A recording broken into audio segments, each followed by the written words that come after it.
good place. My head in a good place. A good place, yeah, a good place. My head nice when I'm in a good place. So let me jam, let me jam, let me jam, let me jam again, every girl come on. And let me jam again when we come in the man. Let me jam, let me jam again.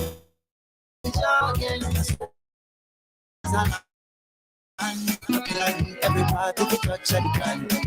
I don't know my respect. And it's what my lights on. I can't believe it. I feel like dreaming in this good place.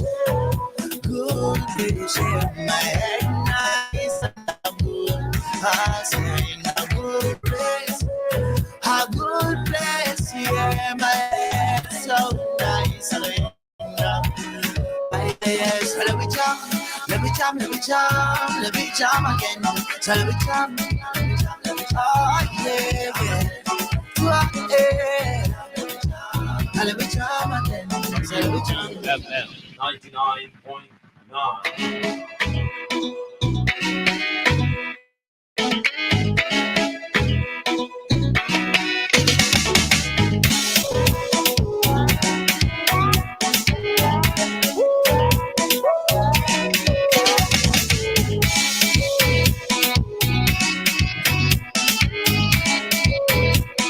All right, good morning and welcome back to Activated Mornings for today. It's Tuesday, the 23rd day of May 2023. In studio this morning for a few minutes, we've got Mr. Panel Brown. He is an ASP, officer in charge of traffic within the Royal St. Vincent and the Grenadines Police Force.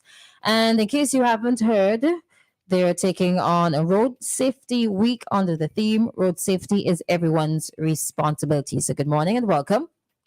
Good morning to St. Vincent and the Grenadines and wherever WFM is being heard, and to the viewers on Facebook, pleasant good morning to you. All right, awesome. Yes, we're also live on Facebook and YouTube at WFM 99 SVG. And if you have a quick question or a comment, the WhatsApp number is 457-9994. All right, so tell us about Road Safety Week. What is happening? What's the purpose behind it? Let's start with the purpose. Yes, as officer in charge, traffic department, we have observed that persons need to be reminded as to how to make themselves safer and other persons safer while using our roads.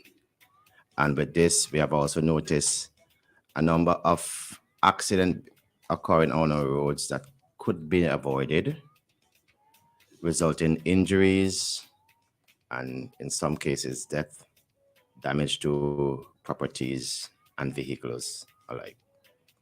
And we sought to remind persons as to how to make themselves safer by activating this week of activities.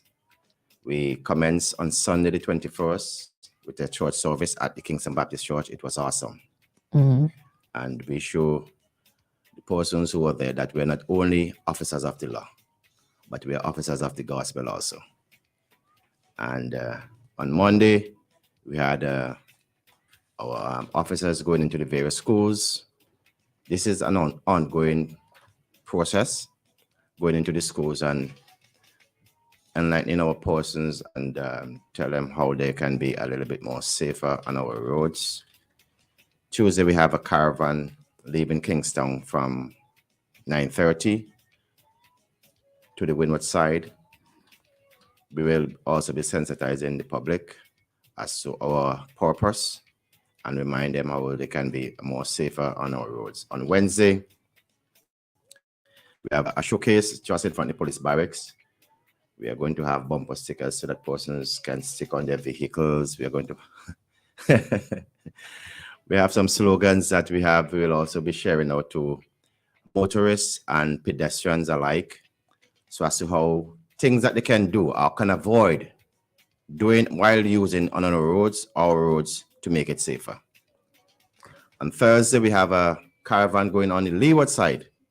We also continue with the school education program.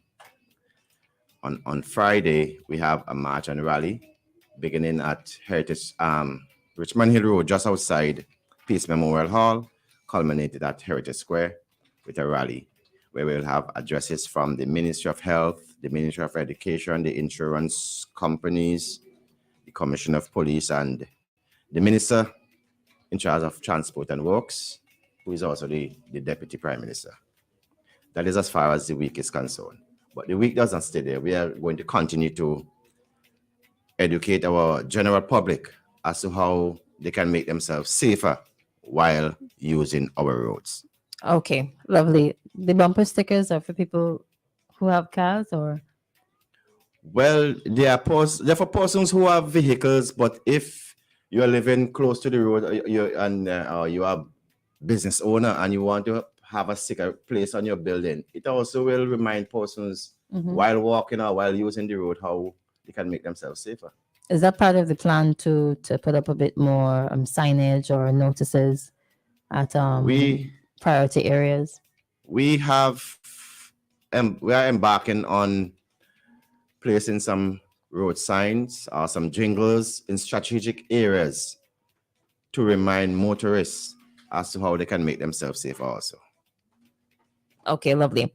What in your observation has been one of the most troublesome things on the road in terms of road safety?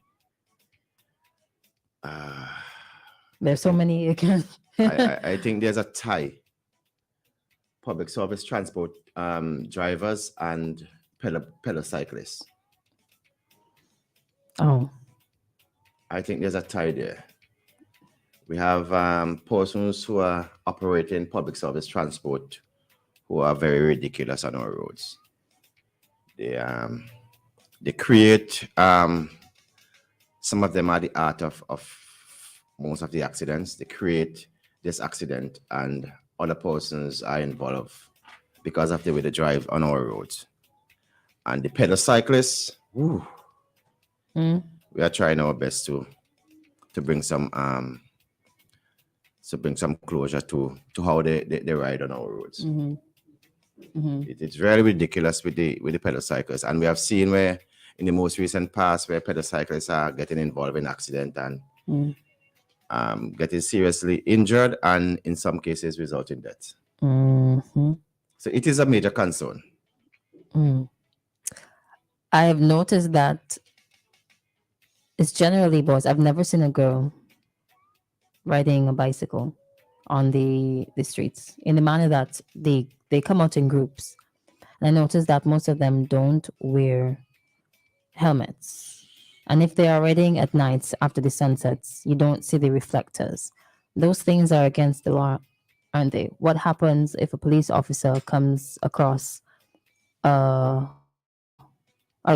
who's riding either without the reflectors or riding without helmet? Well, the law simple gave the police the authority to prosecute any offender, and the pedal cyclists are not exempted from being prosecuted. We have prosecuted quite a number of pedal cyclists for riding without a protective gear, without a warning device. You know, they're supposed to have a bell, and without having a proper braking system. You're supposed to have a brake to the front and one to the back. You're supposed to have a bell. You're supposed to be carrying a light on your pedal cycle and a bell to alert other persons as to your position on the roads. Might have to start asking them to come down to Annisville to get inspected and give them a sticker. Well, the law said that they're supposed to be registered, you know. And bicycles? Fine. Yes. Bicycles. Bicycle. The law said they're supposed to be registered. But I think at present we're in the process of revising the traffic regulation and the traffic. Anybody does that? I have never heard of registering your bicycle. Because it was never practiced. It is on the books. Oh, yeah. Yes, it is on the books. Oh, I learned something new today. Yeah. Wow. The pedal cycle is supposed to be registered. But I am also encouraging the parents and guardians of persons who have their children or grandchildren riding the pedal cycles to advise them correctly. Do not allow them to leave home without being properly equipped, their pedal cycles being properly equipped, and also advise them to ride properly on the roads. Mm-hmm. Because realistically speaking, our roads were not really built for, let alone pedestrians. Some areas it's difficult for pedestrians to walk. In some areas, Yeah. some areas it is difficult, and the pedal cyclists at times, wow, the way how they ride recklessly through the traffic, not regarding or having any regards to the other road users. Mm-hmm. It's ridiculous. Mm-hmm. And sometimes make it difficult. You have to be very good to catch a pedal cyclist while he's riding, because they're so slick and fast that they go through these things. And Mm-hmm. I mean, honestly speaking, some of them I've seen, they're really talented. Yeah, very, very talented. But you're supposed to be equipped with a helmet. Your pedal cyclist is supposed to have on a bell, a light, and proper braking system. Mm-hmm. Let's talk a bit about pedestrians. Well, some of the things that pedestrians should be doing or should be aware of. Now, in our law, we doesn't penalize persons for jaywalking. But I have seen on occasions where there's an area designated for pedestrian to cross, which we call a pedestrian crossing. Mm-hmm. You have persons standing up sometime in the middle of the road, taking a call, texting people as if they are modeling. It is an area designated for you to cross in good time. If you are someone of a disability, or if you're ill, I will understand. You have to take your time. But we have persons just abusing the crossing. Mm. And in the same light, we have motorists who will see pedestrian on the crossing trying to cross and are not willing to stop. Mm-hmm.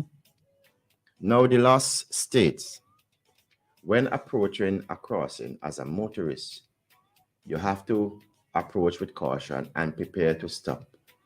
If persons are there appearing, it didn't even say crossing. Mm-hmm. If you have the idea that this person is coming to cross, you're supposed to slow down and stop. Who has the right to way, the pedestrian or the driver? Pedestrian. Pedestrian. When approaching a pedestrian crossing, you have to slow down and stop and allow them to cross. Okay. Right. Sometimes they stand up there for a couple of years waiting and nobody wants to stop to let it cross. No, well, if you're at a pedestrian crossing, the driver really, they're supposed to slow down and stop and allow you to cross. Right. But it all goes back to courtesy. Mm. Somebody's always busy going or hurry going to their business and doesn't have time to allow people to cross. True. Sometimes drivers might feel, oh, they're going to take forever. Yeah. Not necessarily have anywhere to But go. the pedestrian have the rights. As long as you see them approaching the pedestrian crossing, you slow down and stop your motor vehicle and allow them to cross. Right. Are there troublesome areas in terms of, I know Kingstown would be in terms of like high traffic and pedestrian crossing, but outside of Kingstown, are there some areas that pedestrians should be a little bit more aware when they're using the roads? I will say, yes. The pedestrian crossing that was recently placed at Sicker Graves in Annisville. Now, I would like persons to be very careful when using that pedestrian crossing. Is that there are 3 lanes of traffic that the pedestrians have to cross in that area to get to either side of the road. Normally, it's 2 lanes of traffic. But in Annisville at Sicker Graves, it's 3 lanes of traffic that you have to cross in order to get to either side of the public road. Mm-hmm. Now, if you're coming from the airport side, from the old airport to cross to Sicker Graves, you have to look at the traffic coming from the roundabout side in order to make your first step. Mm-hmm. And you still have to look at the traffic on the center lane coming from Kingstown. Mm-hmm. And on the northern lane, closest to Sicky Graves, you have to look at that traffic where the public service transport normally used to fly down. And then coming out of the gas station And too. coming out of the gas station. So you have to be very careful when using that pedestrian crossing. And we haven't had any incident there, and I hope it doesn't have any, because one accident is too many. So yeah, we doesn't really want any accident. Strangely, I would say it's easier to cross at Sicky Graves in Annisville than it is to cross in town. The drivers, I don't know. From my experience, they would quicker stop in Annisville for you to cross than in Kingstown. I guess they have little patience in town. Just want to get out. I guess that is so because most of the time you have police regulating the traffic in Kingstown. Oh, Yeah. all right. Okay, fair enough. Now, we have 2 more minutes before we wrap up at 9 o'clock. So the next item on your agenda, by the way, if you're just joining us, we're talking about Road Safety Week that is being held by the Traffic Department within the RSVGPF. We have inside this morning Mr. Panel Brown. He's ESP and officer in charge of traffic. Now, if you can just run through really quickly for the benefit of those who joined late, the other items on the agenda for Road Safety Week. This morning, as we speak, the caravan is preparing to go to the windward side to sensitize. We have a whistle stop this morning going as far as Georgetown. In the same vein, we have police officers in schools now, in preschools, and also secondary and primary school in and around Kingstown, who are enlightening our younger persons as to how to make themselves safer while using our roads. And the children of today are the future of tomorrow. So on Wednesday, we have a showcase just in front of the police barracks where you can come and pick up your bumper stickers, your little slogans as to how you can make yourself safer while using our roads. On Thursday, we have our caravan with a stop going to the leeward side. Also, we'll have the officers visiting schools to carry out our education program also. And on Friday, we have a march and rally beginning at Richmond Hill Road, just outside the Pace Memorial Hall, down to Bay Street, onto Higginson Street, onto Grenville Street, Halifax Street, and we culminate at Heritage Square, where we will have addresses from several persons. Okay, lovely. The way you just named out all those streets so easily. I feel so embarrassed. If you give me directions for $1 million in town and you just said go along these streets and that's the map, I don't know if I'll get there. I know a few. Maybe we should do that in the morning, a street class. All right. Is that part of the problem? People not knowing the streets, the names of the streets? Well, does it help or hurt? I don't know. As a motorist, it is very important for you to know a street and how the traffic flow on each street. Very important. Yeah. Thank you so much for taking the time out to join us this morning. All the very best. And you said that it's something that is going to continue. You can't just do it one time and then that's it, especially if you're trying to change a mindset or perception and ensure that the roads of St. Vincent and the Grenadines are as safe as possible, all right, for our pedestrians and drivers alike. All right, thank you so much and take care. Thank you very much. You're welcome. Thank you for having me. All right, not a problem. Have a productive day. Thank you. Same to you. All right, and there you have it for today. Road Safety Week is on. So if there's any way that you can take advantage of what is happening, there's a caravan today and you can get your bumper sticker tomorrow if you have a car. Or even if there's an opportunity, you think that it's a good idea for you to team up with the traffic department in some initiative that you can think of, or maybe you can sit down and brainstorm a way in which you can help out the situation. Hey, you just never know. 9:02, it's time to head to the ECCB bank rates. It's brought to you compliments the Bank of St. Vincent and the Grenadines. brick by brick, piece by piece, building with technology, helping wealth increase.